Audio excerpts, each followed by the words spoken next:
So this will not be the first time or last time that I admit that I have made a lot of mistakes with my kids. So I should probably get rid of this internet file for their future therapy bills, I imagine. But, I've had unsuccessful years of practicing math with my daughter, and, through my work this summer, reading through Dr. Bowler's textbooks, I'm realizing how many mistakes I made, and I can't believe I can't be the only parent who's done this. So I'm just coming forth with the fact that I have messed up. So here's a little synopsis of things that I thought were really important and I should insist on. And all I did was create a very math anxious child who doesn't have the skills that I thought she was going to have at the end of the summer. So in the past, and not so distant past, I had a big insistence that she did everything fast, go fast, go fast. So whatever my app was, I made sure there was a timer on it. You have to do it within a certain time or you don't know it. Flashcards, you got to go fast. And that kind of went along with, finger counting. No, you have to know the math fact. You can't count it out on your finger. And turns out all of those things are not correct. Humans, we have a base 10 number system. Your fingers are visualizations for the base 10 number system. There's absolutely nothing wrong with a child finger counting and counting up to the number and, starting with 6 and adding 4 to it by counting on their fingers, Eventually that will fade away. The child will visualize and recognize the math fact of 6 plus 4 equals 10 without, your parents screaming at you to go faster, which is what I apparently did. So it turns out, I didn't do much right. And I'm going to be honest, it's not our fault, parents. As teachers, we want to send something home that we feel is constructive and easy for parents to use. And I think that kind of happened to me and my fellow parents out here.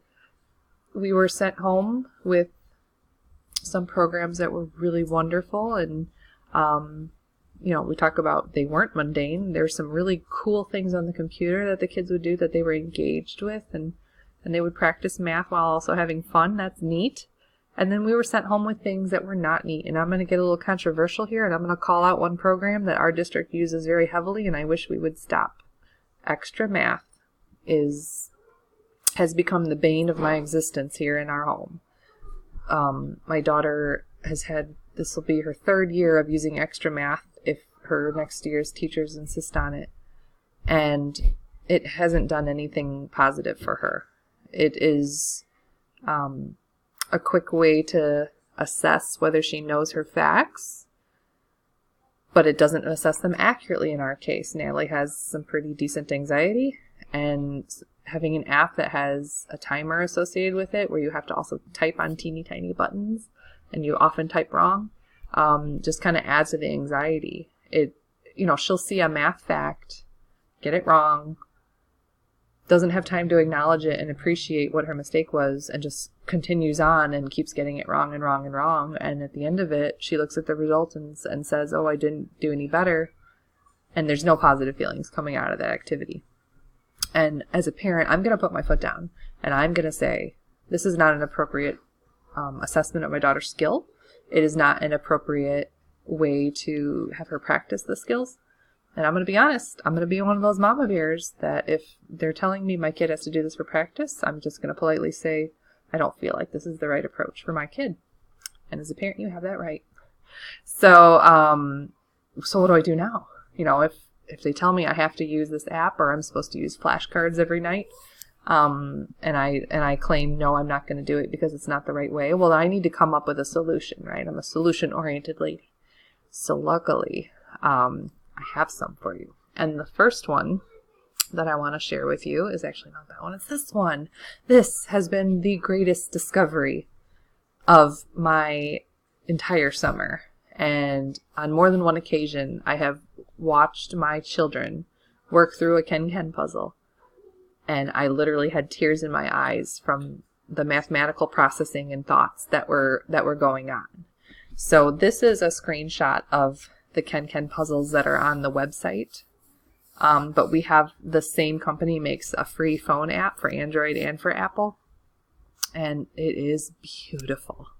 So I'm just going to take you to the website real quick. Maybe. If I can get it to work, that'd be great. So here's the website.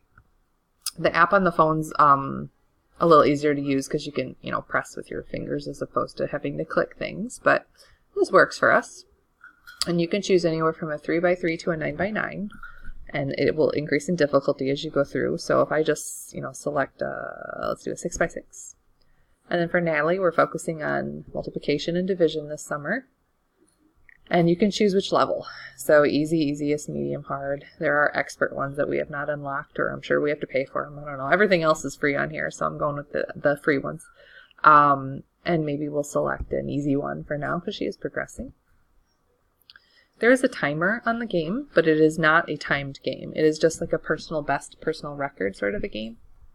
And the way the puzzle works is if you click on this box here. I wish there was less ads. That's my only complaint. We're looking for these two boxes here to multiply together and give you a 6 as a product. So they can choose, because we're doing a 6x6, they can choose digits 1 through 6. And the idea for a KenKen is kind of like a Sudoku where you're going to have a 1 through 6 in every row and in every column, and you can't have like 2 2s in a row. So there's a little bit of strategy in the game. But for our beginning learners, try to make this as fun and enjoyable as possible. I have some techniques for that. So maybe your child would try 6 times 1. Oops, I'm doing something wrong. I must be learning. There we go. 6 times 1. And then if they want to go ahead and check it, they can just click the check key here. And if it turns green, then it's right. There's something happening on my computer. Okay, it went green. Sorry, I'm blind. And if it was orange, that means it's wrong. Now, it doesn't mean the math fact is wrong. Sometimes they want you to flip the order around, so they might put the 1 and the 6 first. Order doesn't matter. They're not going to call it 1 divided by 6. They're just saying the fact itself. So here, 2 numbers that divide to give you a 2. So maybe they'll try, I'm going to screw it up on purpose. Don't think I'm too silly. I'm going to try 6 and 3. So while 6 and 3 do divide to give you a 2, when they go to check it, they notice it went red real quick. And that's because that's not the only way that you could divide 2 numbers and get a 2. You could also do 2 and 1 or 4 and 2. So they might try some other options. Maybe they'll try to flip the order around. So maybe they'll go 3 here. Oops. Gosh, be golly. Can't click today. That's not a good sign. This is why I'm not teaching in the summer, right? And then let's see if that worked. Still didn't like it. So now I got to go to a new math fact. Maybe I'll try 4 and 2. Or not. I don't know. I'm telling you, it's easier on the phone for sure. But I think you guys can start to see the beauty in these puzzles. See, I didn't like it either. So maybe I'll try flipping it around. 4 and 2.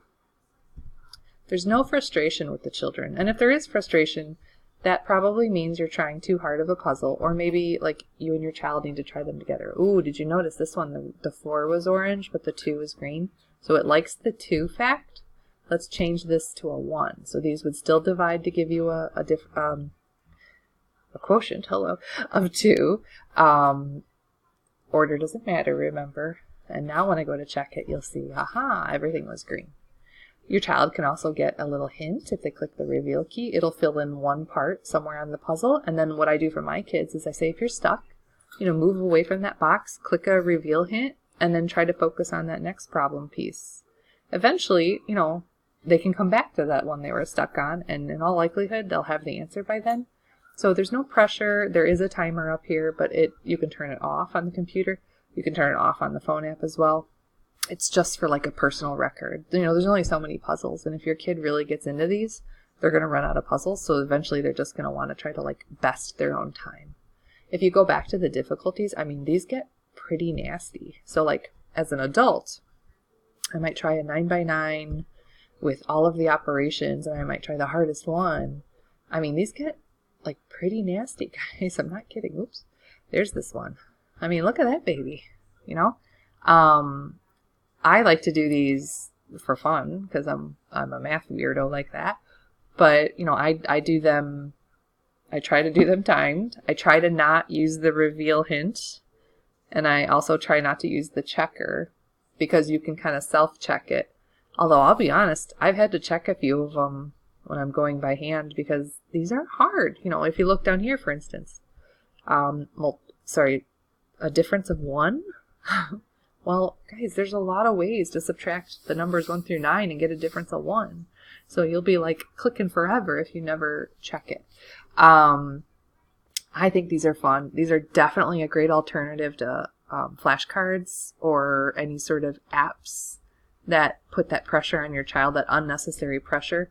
This program allows your child to have that flexibility to break factors apart and see like equivalencies in different problems. You know, understanding that 2 times 3 is 6, but 6 times 1 is also 6.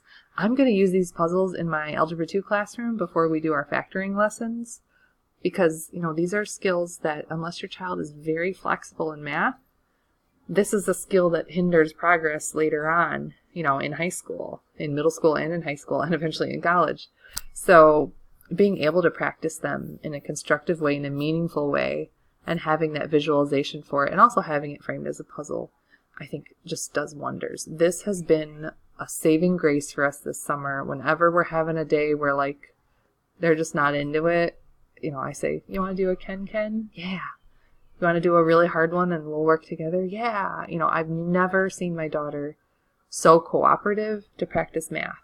And I really attribute it to our progress with the KenKen. So if I was giving this a rating 1 to 5 stars, I'd be giving this a 5-star. All right, please practice with KenKens. I think your kid will love them. I don't know, maybe don't yell at me if they hate it. Sorry.